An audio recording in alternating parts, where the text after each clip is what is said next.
I'm not gonna let you go.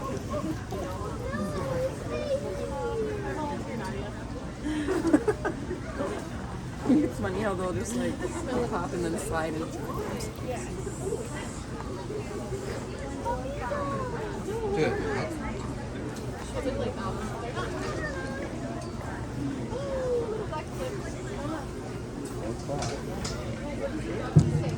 No, you better not.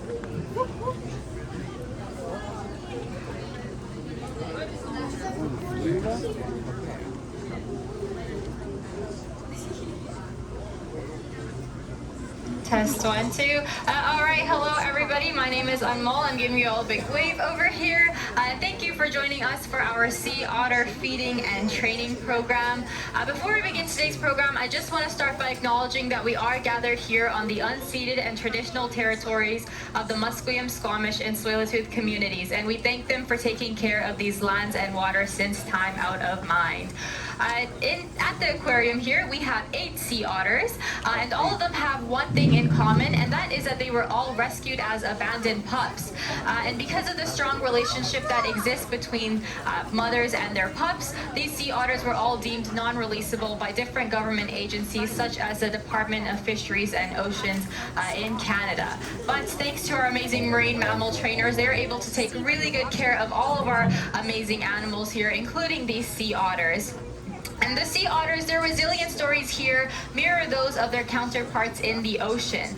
So these sea otters are resilient defenders of biodiversity, and they are also champions of impactful ocean initiatives. And this is all because of the unique adaptations that they have that I'll be talking about in today's program. The first adaptation that I'm going to be starting off talking about is feeding. Does anybody want to take a guess how often sea otters eat in a day? Any guesses? 6? 3 times? More than 3? 6 was really close. 5, yeah, they eat 5 times a day. So the sea otters here get fed 5 times a day, and they are eating a majority of invertebrates. So their favorites being sea urchins. They really love sea urchins. They are also the only marine mammal along our coast that uses tools and they also use their body as a dinner plate, which is pretty cool. And because, as I mentioned, these sea otters are eating so much, they're eating 5 times a day, and that's because they actually have no blubber on their body. So in order to stay really nice and warm in their cold water habitat, they need to be eating a lot of food so they can burn off that food energy and keep nice and warm. And as I mentioned before, a sea otter's favorite food is sea urchins. And because their favorite food is sea urchins, they are actually a keystone species. Now what that means is that they are basically great at providing lots of biodiversity inside of our oceans and maintaining populations. Now sea otters here along our coast actually went locally extinct. And this is when we kind of figured out how important they are, because as sea otters went locally extinct, the sea urchin populations grew unchecked because there weren't any sea otters to eat them. And sea otters, sea urchins are feeding on things known as kelp forests. So kelp forests are basically these beautiful underground forests. So I'm going to show you guys a picture over here. This is what these amazing kelp forests look like, and they also provide a lot of great biodiversity because there's a lot of different species that live in these oceans. And then, okay. So the marine mammal trainers, I believe, are starting at the lower habitat first, and then they will make their way over here later on. They just let me know that. So as I was saying, these sea urchins are feeding on these really beautiful kelp forests that provide a lot of biodiversity. And not only this, but they also provide some of the oxygen that we breathe too. So they're really, really important. And when these sea urchin populations grow unchecked and they start feeding on these kelp forests, we actually end up with something known as a urchin barren. So I'm going to show you guys a picture of what that looks like right now. This is a urchin barren. So this is what happens when we don't have any sea otters left on our coast and they eat all of those beautiful kelp forests. What looks like a better place to live at? This urchin barren or this kelp forest here? Kelp forest, right, there you go, yeah, kelp forest. It's a much more beautiful place to look at, but But what exactly was it that caused these kelp forests to disappear and the sea otters to go locally extinct? Well, that is actually the same thing that kept them alive for over 2 million years, and that is that really thick, dense fur that they have on their bodies. So sea otters actually have the densest fur in the whole animal kingdom. So to give you an idea of how dense exactly that is, on our heads we have on average about 100,000 hairs, and on their bodies they have anywhere between 500,000 to a million hair per square inch. So that is a lot of hair that they need, again, because I mentioned they don't have any blubber on their body, so it keeps them really nice and warm. And in fact, they actually have 2 layers of fur on their body. So the one that you guys are looking at right now, that really nice shiny layer, is their guard fur, and it protects their under fur, which actually never gets wet. So it keeps them nice and dry, and they can blow warm air into there to help insulate themselves. So no water actually ever touches a sea otter's body, and if it were to touch their skin, they would perish from hypothermia, because again, that water that they're living in is really, really cold. Now, the reason that they went extinct, locally extinct, because of their fur was thanks to another animal who also really wanted that fur. Do you guys have any idea what that animal might have been? Humans, yeah, you got it, humans. So humans really love that fur too, and they wanted it. And if you guys have heard of the fur trade, because of that, our sea otters went locally extinct. So prior to the fur trade, along our coast here, we had between 150,000 to 300,000 sea otters, and then after the fur trade, we had 0. So it really had a big impact on that. And also prior to the fur trade, indigenous populations were also hunting sea otters, but they were hunting them sustainably and maintaining their populations. And now, in order to bring back our sea otter population, there was a major translocation done from Alaska, where 89 sea otters were brought over from there to our coast over here. And thanks to that, our populations have been able to grow again. Do you guys want to take a guess how many sea otters there might be now after that translocation? Less than 100,000, less than 50,000, way less. Way less. No, less than that too. It's about 8,000. Yeah, so in 2023, there's about 8,500 sea otters along our coast, which is a big improvement from 0, but still we can do a lot better than that, because before I mentioned there was anywhere between 150 to 300,000. So we still have a long ways to go. Now there are things that you all can do to actually help out these amazing animals as well. So you can all use your voice and advocate for these species. So you guys just learned all about sea otters from me talking about them today and visiting the aquarium here. So you can all help by promoting different initiatives such as 30 by 30, which is an initiative to protect 30% of our lands and oceans by 2030. So you can let your representatives and your legislators know that you want them to support this initiative. You can also support MPAs and advocate for them as well. So MPAs are marine protected areas, which are basically like underwater national parks, and these help create a nice, safe place for these amazing animals to live and thrive in. Now this is bringing me to an end of our program, but before I end off here, let's give our amazing marine mammal trainers a big, nice round of applause for all the amazing work they do. Awesome. Our next program is going to be at 4:30, and that is our sea jelly feeding program. So if you guys just go in through those doors there in the Pack Can Gallery, you guys can view that feeding there. If you guys have any questions for after the program, I am going to be hanging around for a little while, so you guys can come up to me and ask me to. I'd love to answer your questions. But thank you guys so much for joining us today.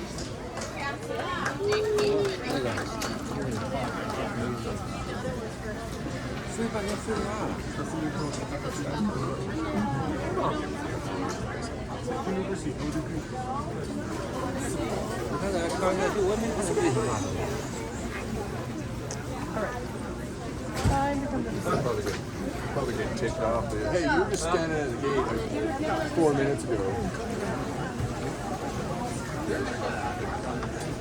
Yes. Okay, Graham? Yes. Come on. Your time.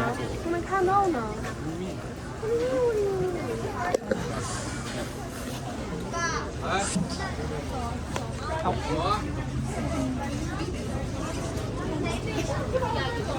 dark one is quite active about the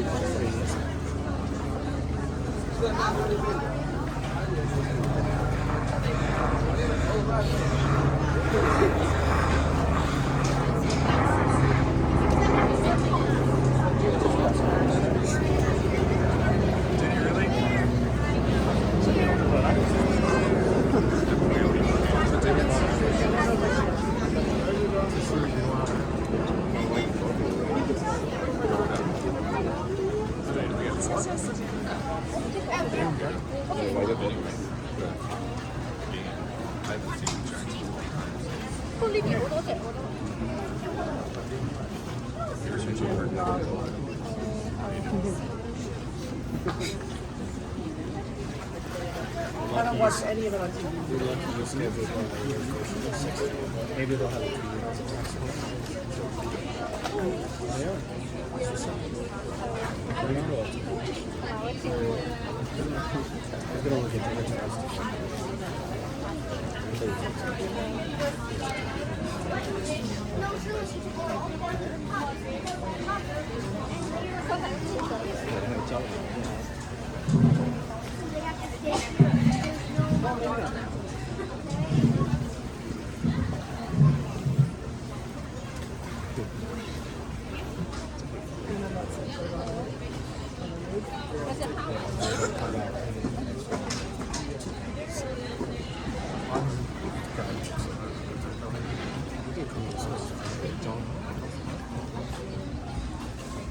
Wait, yes it. Yes it does. Yes it does.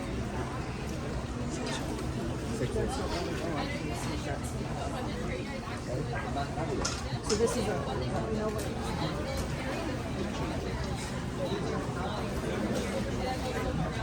We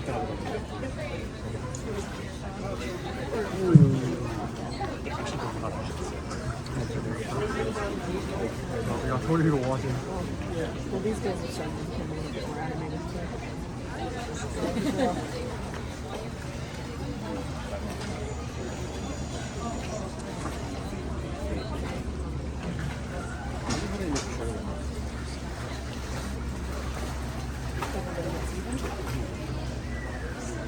Probably have a system. This third one is was he the one that was standing up? I think he's the only dark one. He's the last yeah, he's the only one.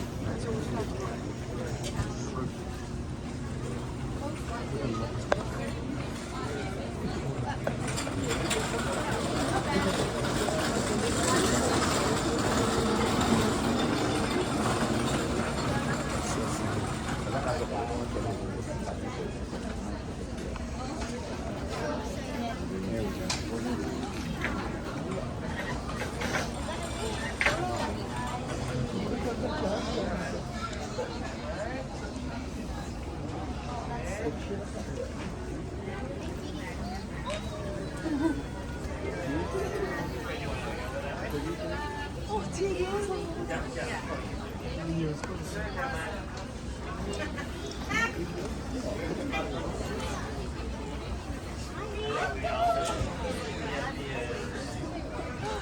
Caroline, good. They're into their bellies.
You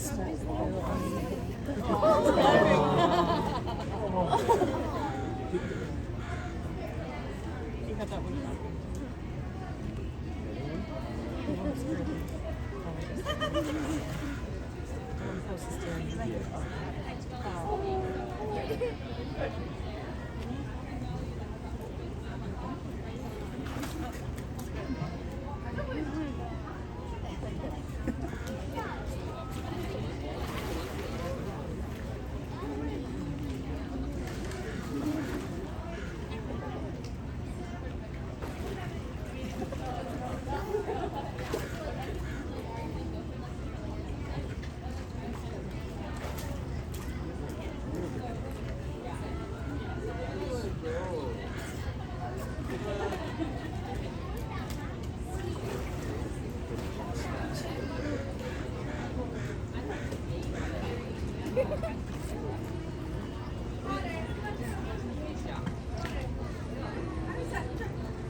They still feeding?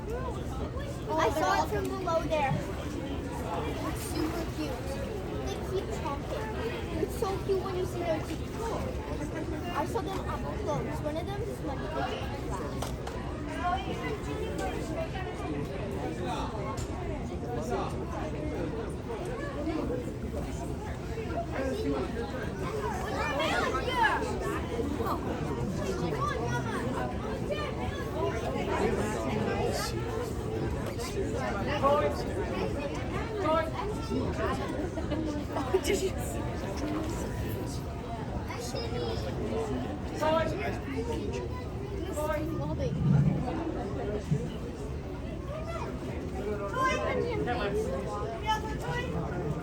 Toy. Toy. They like take them.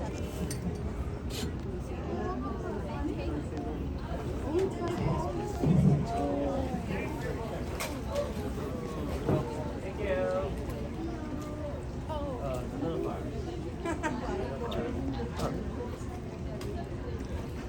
Toy. Toy.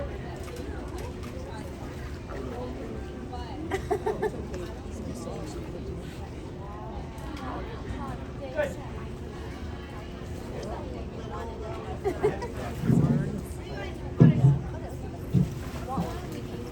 One that loves the ball.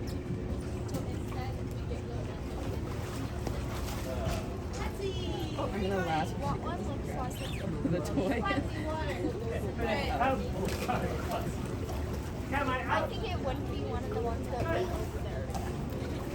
Two of them got back. Yeah, they did. They were like, they were going up on the like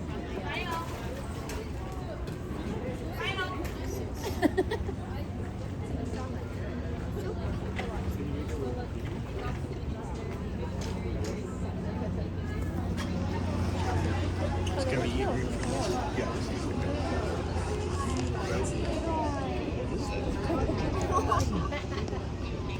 She's so excited.